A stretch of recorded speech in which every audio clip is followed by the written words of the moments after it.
नमस्कार मंडळी, मी आहे रीना. तर स्वागत आहे तुमचं आपल्या नवीन एका यूट्यूब व्हिडिओमध्ये. आजचा जो व्हिडिओ असतो किंवा आजचा जो व्हिडिओ आहे हा तुमचं आयुष्य कदाचित थोडंसं सोपं आणि थोडंसं हलकं बनवण्यासाठी मदत करू शकतं. प्रत्येकाच्या आयुष्यामध्ये कधी ना कधी एक कठीण काळ येतो. अप्स अँड डाऊन हे चालू राहत असतात. इट्स पार्ट ऑफ लाईफ आपण म्हणू शकतो. पण त्या अडचणी जेव्हा येतात तेव्हा त्याच्यातून बाहेर कसं पडायचं ह्या सगळ्या गोष्टी मी माझ्या अनुभवातून शिकले आणि माझे अनुभव हे कदाचित माझ्या लोकांपर्यंत जावेत किंवा पोहोचावेत असं मला वाटतं, म्हणून हा आजचा व्हिडिओ आहे. तर व्हिडिओ स्किप करू नका, व्हिडिओ शेवटपर्यंत बघा. कदाचित ह्या गोष्टी तुम्हाला महत्त्वाच्या वाटू शकतात किंवा कदाचित 1% तरी माझ्या ज्या गोष्टी असतात हे तुम्हाला मदत करू शकतात. तर बघा कसं आहे, माझी खूप जवळची एक मैत्रीण आहे. तिच्या आयुष्यामध्ये थोडे छोटे मोठे प्रॉब्लेम चालू आहेत. माझ्या आयुष्यात पण असे प्रॉब्लेम्स होऊन गेलेत, पण त्यावेळेला कसं डील करायचं हे मला कळत नव्हतं. आता मला कळतं की अरे यार, मी जर असं केलं असतं तेव्हाच तर कदाचित खूप लवकर काही गोष्टी सॉल्व्ह होऊ शकल्या असतात, कदाचित एवढा वेळ लागला नसता. तर असं जे पण काही असेल तर ते मी आज माझ्या शब्दांमधून हे मांडण्याचा प्रयत्न करेल. बघा, सगळ्यात महत्त्वाचा पॉईंट, रूल नंबर 1, सगळ्यात पहिला महत्त्वाचा मुद्दा. जर आयुष्यामध्ये तुमच्या खूप काही चुकीचं घडतंय आणि खूप सारे टॉक्सिक लोक तुमच्या अवतीभोवती आहेत आणि तुम्हाला कळत नाही की याच्यातून मार्ग कसा निघायचा आहे किंवा कसा निघेल, मी पुढे काय करू, पुढे फक्त अंधार दिसतोय तुम्हाला आणि याच्यामधून तुम्हाला डील करता येत नाही आहे, बरोबर ना? तर ट्रस्ट मी, जर एखादा व्यक्ती तुम्हाला चुकीचा वाटतोय, 1दा 2दा 3दा 4दा, तुम्ही 1000दा त्याला जरी चान्स दिले ना, कुठे ना कुठे तो चुकणारच. पहिल्या दिवसापासून आपल्याला प्रत्येक व्यक्तीची एक व्हाईब कळून जाते की यार, हे व्यक्ती माझ्यासोबत जुळेल का, याचं माझ्यासोबत जमेल का, है ना? जर एखादा व्यक्ती तुमच्यासोबत चुकीचा वागतोय किंवा जर तो चुकीचा होतोय आणि फक्त ते कारणं देऊन तुम्हाला टाळल्या जाते की नाही, हे असं होतं म्हणून मी असा वागतोय, है ना? जर तो चुकीचा आहे तर तो चुकीचाच राहणार. आणि एखादा व्यक्ती जर तुमच्यासोबत चांगला वाटतोय तुम्हाला, तर तो कदाचित चांगला असणारच. देव ना आपल्याला सिग्नल पाठवत असतो प्रत्येक व्यक्तीबद्दल, माहिती आहे का, की हा चुकीचा आहे की हा योग्य आहे तुमच्या आयुष्यामध्ये. त्या सिग्नलला ओळखायला शिका. त्या सिग्नलला तुम्ही लेट गो किंवा इझिली असं जाऊ देऊ नका. जर ते चुकीचं वाटतंय ना तुम्हाला, तुमचं मन तुम्हाला सांगेल बघा की हे खरं आहे की खोटं आहे म्हणून, है ना? मनाचा जो आवाज असतो ना, हा ऐकायला शिका. सगळ्यात महत्त्वाचा मुद्दा. जर तुम्हाला वाटते की हे चुकतंय तर ते चुकलेलंच असणार, बरं का, शेवटपर्यंत ते चुकलेलंच असणार. म्हणून अशा सराउंडिंगमधून जर तुम्हाला बाहेर पडायचं असेल, सगळ्यात महत्त्वाचा पॉईंट म्हणजे डिसिजन घेता आले पाहिजे, निर्णय घेता आले पाहिजे. म्हणून बी डिसिसिव्ह.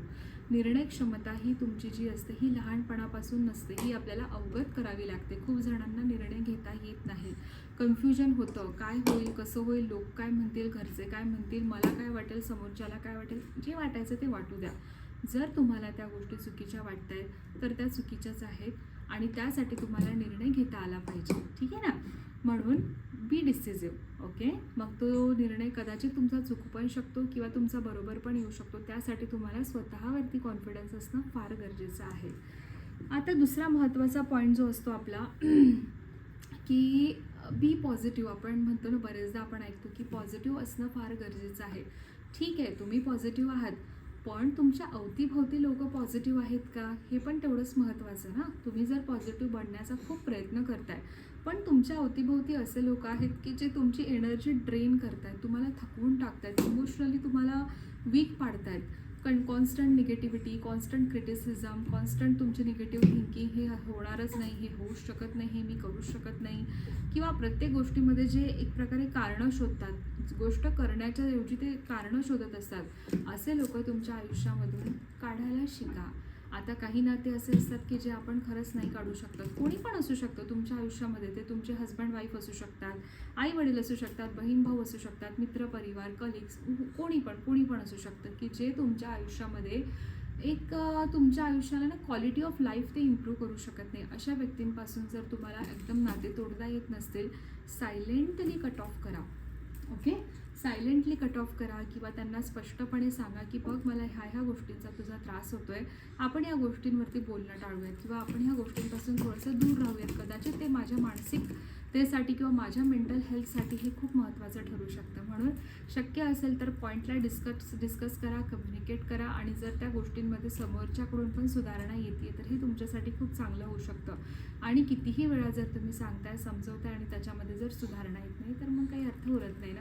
निर्णय घ्या. अगेन पॉईंट नंबर 1, बी डिसिसिव्ह. काय करायचं हे तुम्हाला कळायला हवं की त्या व्यक्तीला आयुष्यात ठेवायचं आहे का, आयुष्यात त्या व्यक्तीला जर आयुष्यामध्ये ठेवलं तर खरंच माझ्या आयुष्यामध्ये मला ग्रोथ होऊ शकते का, माझ्या क्वालिटी ऑफ लाईफवरती काय इम्पॅक्ट पडू शकतो आणि माझ्या मेंटल हेल्थवरती त्याचा काय इम्पॅक्ट पडू शकतो.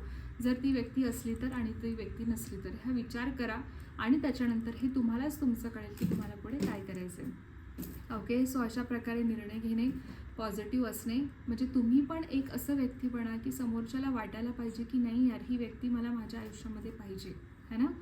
सो बी पॉझिटिव्ह आणि तुमच्या सराउंडिंगमध्ये पण पॉझिटिव्ह एनर्जी असणं हे खूपच गरजेचं आहे. हे सगळ्यात पहिली आणि महत्त्वाची गोष्ट. ठीक आहे. पॉईंट नंबर 3, कुठलीच गोष्ट ही परमनंट नाही आहे. Okay, nothing is permanent. म्हणजे नथिंग, काहीच नाही या धर्तीवर किंवा या जगामध्ये ना. तुमचं फायनान्शियल स्टेटस म्हणा, तुमचं कामाचं स्वरूप म्हणा, तुमचं दिसणं म्हणा किंवा तुमचं अस्तित्व म्हणा किंवा कोणती पण गोष्ट, इवन तुमचे रिलेशनसुद्धा, जे तुमचे नाते आहेत ना, हे सुद्धा परमनंट नाही आहेत. प्रत्येक नात्याला एक्सपायरी डेट आहे.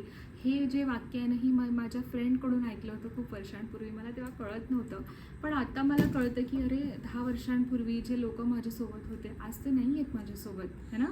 किंवा तेव्हा मला असं वाटायचं की बस आता हे जे आहे हे लाईफ लाँग आहे, पण नाही, तसं नसतं. कुठलीच गोष्ट ही परमनंट नाही आहे. म्हणून जर तुम्ही आज दुःखी असाल याचा अर्थ हा आहे की हे पण परमनंट नाही आहे. तुम्ही उद्याचा दिवस तुमचा कदाचित खूप खूप खूप चांगला येऊ शकतो. पॉझिटिव्ह राहायला शिका. एक ऑप्टिमिस्टिक तुमचा ॲटिट्यूड असू द्या. कुठल्याही गोष्टीमध्ये चांगलं शोधता आलं पाहिजे, त्याच्यासाठी तुमचं चांगलं असणं फार महत्त्वाचं आहे. म्हणून ऑप्टिमिस्टिक जर तुमचा ॲटिट्यूड असेल, आजचा दिवस जरी खराब असेल, ट्रस्ट मी, हे तुमचं आयुष्य सुधारू शकतं पुढच्या काही वर्षांमध्ये. तुम्ही तुमच्या स्वतःला म्हणजे तुम्ही इमॅजिन पण करू शकत नाही देवाने असं तुमच्यासाठी रचलेलं असतं समोर, माहिती आहे का. आज जरी तुम्हाला अंधार दिसतोय पण तुमच्या आयुष्यामध्ये पुढे खूप मोठा उजेड येणार आहे, खूप तुम्ही हॅपी होणार आहे. म्हणून एकदम एकदम एकदम छान राहायला शिका. आणि कुठल्याही व्यक्ती जर निगेटिव्ह असतील तुमच्या आयुष्यामधून, चुकीच्या आहेत तुमच्या आयुष्यामध्ये, तर त्यांना काढून टाका. जर चुकीचे लोक तुम्ही काढू शकले तरच तुमच्या आयुष्यामध्ये चांगल्या लोकांसाठी जागा बनवू शकते, बरोबर ना. तर अशा प्रकारे असतं बघा सगळ्या गोष्टी. तर म्हणजे शक्य असेल तेवढं आपण तर शक्य असेल तेवढं लोकांना काढायला शिका. आणि एखादा व्यक्ती जर तुम्हाला चुकीचा वाटतोय ना, तर त्या व्यक्तीला शक्य असेल तर ट्राय करा, का बरं चुकतोय, का बरं गडबड होतीये नात्यामध्ये, नाही का. विचार करा, बोलून बघा. जर सॉल्व्ह होत असेल तर उत्तम आहे. जर सॉल्व्ह होत नाही आहे ना, तर तुमच्यासाठी काय महत्त्वाचं आहे, व्यक्ती महत्त्वाचं आहे की स्वतःचं मेंटल हेल्थ महत्त्वाचं आहे, स्वतःची ग्रोथ महत्त्वाची आहे, हे बघा. आणि त्याच्यामधून तुम्हाला व्यवस्थित मार्ग काढता येतो बघा. ठीक आहे. सगळ्यात महत्त्वाचा पॉईंट म्हणजे घाबरायचं नाही.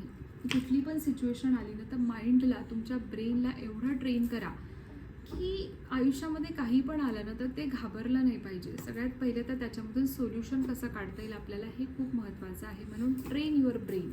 ओके. म्हणजे आज तुमचं आयुष्य खूप चांगलं आहे याचा अर्थ आता बस झालं, आता हे असंच राहणार आहे, असं नसतं. कुठल्याच गोष्टी ह्या चांगल्या राहत नसतात. म्हणून तुमच्या ब्रेनला एवढं ट्रेन करून ठेवा की काहीही झालं तरी पण तुम्ही त्यामधून, त्या सगळ्या सिच्युएशनमधून टॅकल करू शकले पाहिजे, इझिली त्याच्यामधून बाहेर येऊ शकले पाहिजे.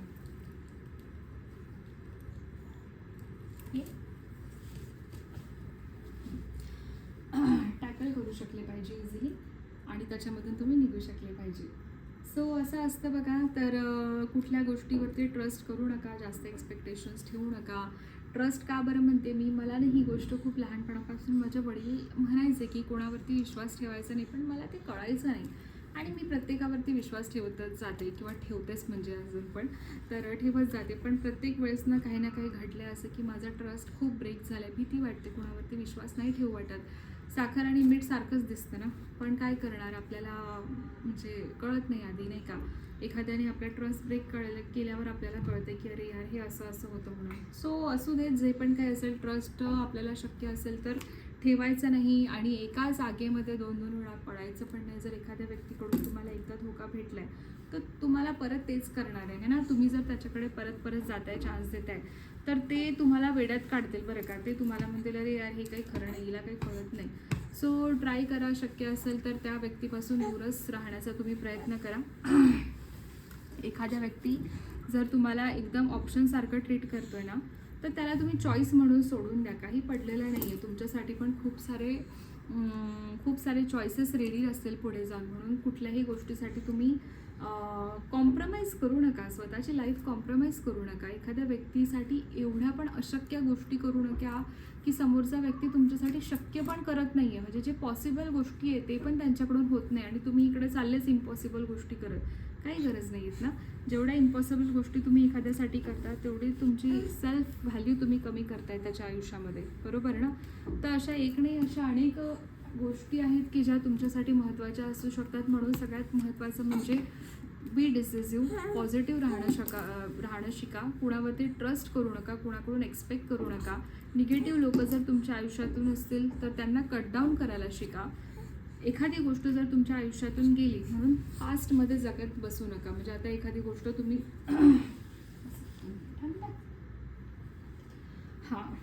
पास्टमध्ये राहायला शिकू नका. आता एखादी गोष्ट तुम्ही, आपण बोलतो की लेट गो करा, लेट गो करा. काय असतं हे लेट गो? पास्ट एखादी गोष्ट जर तुमची भूतकाळातली जी असते ना, जर तुम्ही तिला सोडली ना, तर तिला परत मागे वळून बघू नका. काही पडलेलं नाही, जुने चॅप्टर परत ओपन करत बसायचं नाही. गेलंय ते गेलंय, आता पुढचा रस्ता तुम्ही पकडलाय. परत 10 वेळा तिकडे मागे जरी बघितलं तर तुम्हाला काहीच हाती लागणार नाही. त्या गोष्टी सोडण्याची तुमच्यावर वेळ आली आहे म्हणून तुम्ही आज इथे आहात ना. म्हणून 10 वेळा तिकडे बघण्यात काहीही एक अर्थ नाही आहे. लेट गो करणं शिका. पास्ट गोष्टींमध्ये तुम्ही अडकून राहू नका. फ्युचरकडे बघा. फ्युचर हे तुमचं खूप चांगलं असणार आहे. त्याच्यासाठी तुम्हाला पास्ट सोडावं लागेल आणि प्रेझेंट जे असतं ते तुम्हाला खूप चांगलं घडवावं लागेल. उद्या काय होईल आपल्याला माहीत नाही. सगळ्या गोष्टींसाठी रेडी राहणं हे आपलं कर्तव्य आहे. आणि अशा प्रकारे तुम्ही तुमचं आयुष्य खूप सोपी बनवू शकता. एकदम छोट्या छोट्या गोष्टींपासून लाईफ खूप इझी असतं. आपण त्याला कॉम्प्लिकेट करत असतो. आपल्याला कळत नाही. डोक्याला जास्त ताण द्यायचा नाही. हा असाच का, हा तसाच का, याने असंच केलं, म्हणजे ते डोक्यामध्ये ते पॉलिटिक्स असतं ना, ते चालवू नका. जेवढं तुम्ही समोरच्याबद्दल विचार करणार ना, तेवढा ताण तुमच्या आयुष्यामध्ये वाढत जाईल. ते त्यांचं आयुष्य जगताय, तुम्ही तुमचं आयुष्य जगा. एकदम सिम्पल आहे. जास्त किरकिर, जास्त एकदम टेन्शन घ्यायचं नाही आहे. म्हणून आजचा दिवस आपला चांगला जातोय. उद्याचा दिवस पण कसा चांगला जाईल त्याच्यासाठी प्रयत्न करत राहा आणि ग्रेटफुल राहायला शिका. जे पण काही तुमच्याकडे आज दिले ना देवाने, हे खूप खूप खूप खूप महत्त्वाचं आहे. बऱ्याच लोकांकडे ह्या पण गोष्टी अवेलेबल नाही आहेत, है ना. आपलं जे आयुष्य असतं ना, लोक बघतात आणि त्यांना असं वाटते की अरे हिच्यासारखं आयुष्य मला हवं आहे. म्हणून आपल्याकडे जे आयुष्य आहे हे खूप जास्त महत्त्वाचं आहे. देवाने आपल्याला खूप चांगलं दिलेलं आहे. त्याच्यासाठी ग्रेटफुल राहा आणि थँकफुल राहा. I hope this video helps.